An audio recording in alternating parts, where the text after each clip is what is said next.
안녕하세요, 축직먹입니다. 아스날이 챔스 16강을 위해 포르투 원정을 떠났습니다. 라인업부터 확인해 보겠습니다. 일단 11명은 지난 리그 벌리전 경기와 완전히 동일했습니다. 포백은 키비오르를 포함해 4명의 센터백으로 구성되었죠. 그리고 원톱 자리엔 하베르츠, 왼쪽 메짤라 자리엔 트로사르를 배치하며 벌리전과 약간의 변동은 있었습니다. 아스날은 빌드업할 땐 우풀백인 베나이트를 가운데에 배치해서 3위 빌드업을 수행했습니다. 이때 트로사르를 하베르츠와 투톱처럼 배치했죠. 트로사르와 하베르츠가 동시에 움직이면서 웨데고르에게 선택지를 2개로 만들어줍니다. 웨데고르 패스의 파괴력이 더 늘어날 수 있겠죠. 아스날은 역시 본인들이 하던 대로 한 명이 골키퍼 쪽 길을 막으면서 공을 한 방향으로 몰아세웁니다. 그리고 구석에서 전방 압박을 하면서 상대 롱킥이나 실수를 유발하죠. 아스날이 계속 해왔던 게임의 구조는 프리미어리그랑 다른 건 없었습니다. 다만 토너먼트 경기라는 것, 상대가 익숙하지 않다는 것이 달랐죠. 포르투는 4-3-3과 4-4-2 형태를 오고 가면서 수비합니다.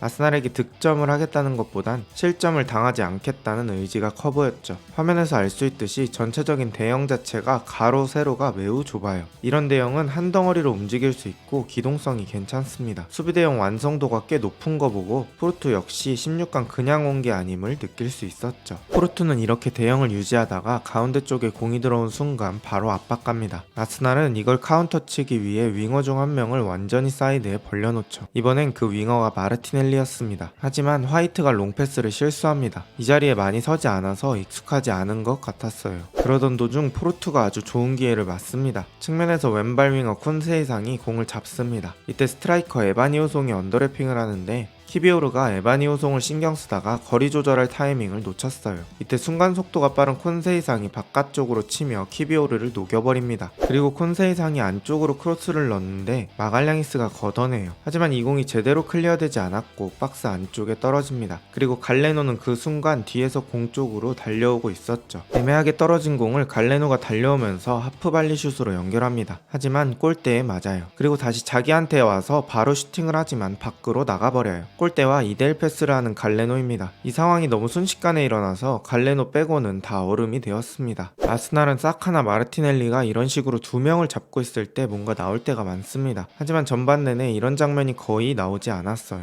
포르투가 견고한 중앙 수비를 구성했기 때문에 사카한테까지 볼을 투입시키는 것 자체가 힘들었습니다. 그러면서 롱패스의 빈도가 많아졌죠. 아스날의 막힌 경기를 뚫어줄 돌파구가 또 하나 있죠. 바로 세트피스입니다. 특히 코너킥 전술이 아주 다양한 아스날입니다. 지금도 베나이트가 골키퍼의 동선을 막으면서 살리바가 조금이라도 편하게 헤더할 수 있게 해줘요. 근데 진짜 코너킥 때 자리 잡는 게 난리도 아닙니다. 취객 3-4명이 엉킨 듯한 모습입니다. 이 장면에서 살리바가 헤더를 하긴 했으나 빗나가요. 점유율은 높지 않지만 공을 잡고 있을 때는 꽤 묵직한 펀치들을 날리는 포르투입니다. 페페가 수비 사이로 움직여주고 에바니오송이 패스를 넣어줍니다. 4대2로 수적으로 불리한 상황에서도 좋은 플레이를 하는 포르투입니다. 이 공을 페페가 뒷발로 밟아주고 에바니오송이 끌고 가면서 슈팅을 해봅니다. 물론 키퍼 정면으로 흐르긴 했죠. 하지만 페페가 저렇게 밟아줄 수 있다는 건 우리 팀 선수가 어떻게 움직일지 안다는 거죠. 선수들끼리 호흡이 잘 만들어져 있습니다. 전반은 사실상 아스날이 고전하는 흐름 속에서 1대0으로 종료됩니다. 점유율만 봤을 땐 아스날이 경기를 주도한 것 같지만 위협적인 찬스는 포르투가 훨씬 많았습니다. 기대 득점으로 봤을 때는 거의 3배 정도의 차이를 보이죠. 전반전엔 콘세이상이 준비해온 견고한 중앙 집중 수비 카드가 먹혔습니다. 후반전이 시작되었을 때도 포르투는 전반과 비슷하게 플레이했습니다. 포르투는 전방 압박을 안 가고 이 중요한 지역에 공이 들어왔을 때 압박을 할 준비를 하고 있습니다. 사실 이럴 땐 전방 쪽의 공격수들이 한 번에 침투해주는 움직임을 가져가는 게 중요해요. 여기에 센터백들이 한 번씩 롱킥을 넣어주는 거죠. 이런 게 한두 번씩 연결되다 보면 상대의 수비 라인이 점점 내려가면서 아스날이 선호하는 가둬놓고 패기가 되는 겁니다. 근데 생각보다 이런 움직임들이 없었어요. 후방에서도 쇼패스 빌드업에 의존하는 아스날입니다. 아스날은 이런 답답함을 해소하기 위해서 코너킥에서 해답을 다시 찾아봅니다. 아까처럼 박스 앞에서 혼란을 주고 비어있는 트로사르가 슬금슬금 올라갑니다. 그때에 맞춰서 라이스가 깔끔한 코너킥을 넣습니다. 포르투 선수들은 전부 속았죠. 오늘 라이스는 코너킥 정확도가 미쳤습니다. 이 공을 트로사르가 발등으로 슈팅하지만 하늘 높이 떠버립니다. 물론 발등에 제대로 맞으면 속도가 너무 빨라서 키퍼가 반응조차 못하지만 상대적으로 정확도가 떨어집니다. 정확도를 높이기 위해 인사이드로 갖다 댔으면 어땠을까 하는 아쉬움이 남습니다. 어쨌든 오늘도 아스날은 참 다양한 세트피스를 가져왔네요. 하지만 오늘의 근본적인 문제점은 해결이 안 됩니다. 포르투의 밀어내는 힘이 너무 강해서 아스날이 외대고루 없이 후방 쇼패스 빌드업으로 상대의 위험지역까지 공을 못 가지고 와요. 어쩔 수 없이 외대고루가 계속 내려오면서 풀어주고 그러다 보니 앞쪽에선 공을 받아줄 사람이 없습니다. 프리미어리그에서 5연승을 할 때는 외대고루가 위쪽에서 공을 받는 장면이 많이 나왔고 거기서 트로사르, 하베르츠의 오프더볼이 많이 나왔죠. 근데 상대 위험지역까지 공을 가지고 못 가니 그런 장면이 나올 수가 없겠죠. 아스날은 후방에서의 빌드업에 힘을 주기 위해 공격수 트로사르를 빼고 조르지뉴를 라이스 옆에 붙여줍니다. 그리고 키비오르를 조금 올리면서 중원의 숫자를 늘리려고 했어요. 하지만 포르투를 뚫는 건 쉽지 않았고 이렇게 계속 시간이 흐르기 시작합니다. 결국 경기는 비슷한 흐름으로 추가 시간 1분을 남겨둔 시간까지 진행됩니다. 아스날이 수비 성공한 뒤에 반대쪽 뛰는 선수들을 보고 롱패스를 넣지만 정확도가 아쉬웠습니다. 이 공이 센터백에게 끊기고 센터백은 바로 갈레노에게 공을 줍니다. 아스날 선수들은 역습을 나가려고 몸의 중심이 앞으로 나가있던 상황이라 수비 밸런스가 잡혀있지 못했습니다. 누가 나갈지 애매한 상황에서 갈레노에게 프리한 찬스가 주어졌고 반대편을 보면서 깔끔한 가마차기를 성공시킵니다. 추가 시간 종료 30초 전에 극장골이 터집니다. 디딤발의 간격, 볼의 궤적 모두 완벽했습니다. 경기는 1대0으로 종료됩니다. 아스날은 유효 슈팅을 한 번도 기록하지 못하며 답답한 경기력으로 패배하게 되었습니다. 보통 이렇게 안 풀리는 경기에서 코너킥으로 돌파구를 찾기도 하는데 오늘은 코너킥을 10번 찼음에도 해결되지 않았죠. 게다가 오늘 외대고루가 너무 내려오게 되었습니다. 히트맨만 봐도 알 수 있듯이 위쪽에서 움직인 시간보다 하프라인보다 살짝 아래쪽에서 많이 움직였죠. 외대고루가 아래에서 공을 잡아버리니 전방적으로 위협적인 패스가 나가기 어려웠습니다. 하지만 아직 실망하긴 이릅니다. 14년 전인 2010년에도 챔스 16강에서 아스날과 포르투가 만난 적이 있죠. 그때도 1차전 포르투 원정에선 1점 차로 패배하다가 홈으로 불러서 대승을 거두고 8강에 진출했습니다. 아직은 누구 하나 포기하기 힘든 상황이라고 생각합니다. 아스날은 과연 8강에 진출할 수 있을까요? 오늘 영상은 여기까지입니다.